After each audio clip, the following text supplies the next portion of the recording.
साम्राज्य सामान्यांचा असामान्य आवाज। विविध करांमुळे कंबरडे मोडलेल्या सर्वसामान्यांसमोर शासनाने HSRP नंबर प्लेटचा खर्च वाढवून ठेवला आहे, अन्यथा दंड निश्चित आहे। एकीकडे सर्वसामान्यांना आर्थिक परिस्थितीमुळे यास उशीर झाल्यास गय न करणाऱ्या शासनाच्या अनेक विभागांमध्ये अद्यापही नवी प्लेट बसवण्यात आलेली नाही। मग त्यांच्यासाठी नियम नाहीत का असा सवाल करण्यात येत असून लोकांना सक्ती करण्यापूर्वी अगोदर शासनाने आपल्या सर्व वाहनांना नंबर प्लेट बसवण्याची गरज आहे। सरकारकडून हाय security HSRP registration number plate बंधनकारक केलेली आहे। ही नंबर प्लेट नसेल की वाहनांवर कारवाईचा बडगा उगारला जाणार आहे।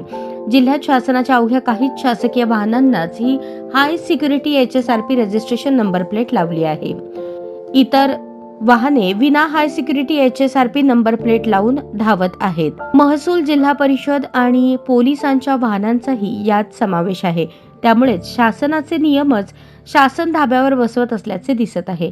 अनेक गरीब सर्वसामान्यांच्याकडून अशा कामांना उशीर होऊ शकतो, मात्र त्यांच्याकडून गुन्हेगारांसारखा दंड वसूल करण्यात येतो। त्याचवेळी शासकीय कर्मचारी आणि अधिकाऱ्यांच्या शासकीय तसेच खाजगी वाहनांवर कारवाई करणार असा सवाल उपस्थित होत आहे।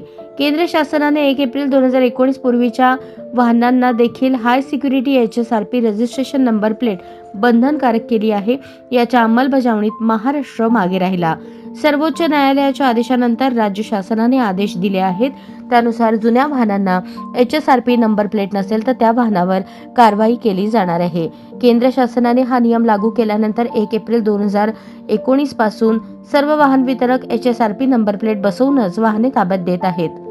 परंतु 1 एप्रिल 2019 पूर्वीच्या वाहनांना ही नंबर प्लेट बसवणे महाराष्ट्र सरकारने बंधनकारक केले आहे। त्यासाठी पुन्हा मुदतवाढ देत 30 जून 2025 नंतर HSRP नंबर प्लेट शिवाय वाहन आढळल्यास 1000 रुपये दंड आणि शिक्षेची तरतूद आहे।